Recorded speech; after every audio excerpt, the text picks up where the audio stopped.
అందరికీ నమస్కారం అండి.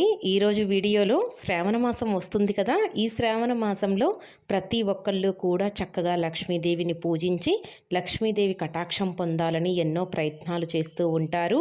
అయితే లక్ష్మీదేవి కటాక్షం లభించాలంటే అమ్మవారిని ముందుగా మనము చక్కగా అందంగా అలంకరించుకోవాలి. బ్లౌజ్ పీస్తో అమ్మవారిని ఎలా అలంకరించుకోవాలో మన ఛానల్లో ఆల్రెడీ వీడియోస్ పెట్టానండి. కొత్తగా పెళ్ళి అయిన వాళ్ళకి ఆ వీడియోస్ అన్నీ చాలా చక్కగా యూజ్ అవుతాయండి. కొత్తగా పెళ్ళి అయిన వాళ్ళకి కలసం పైన బ్లౌజ్ పీస్ ఏ విధంగా ఫోల్డింగ్ చేయాలో తెలియదు కదండి. నాకు కూడా పెళ్ళైన కొత్తలో అసలు కలసంపై బ్లౌజ్ పీస్ ఎలా ఫోల్డ్ చేయాలో యూట్యూబ్లో చూసే నేర్చుకున్నానండి.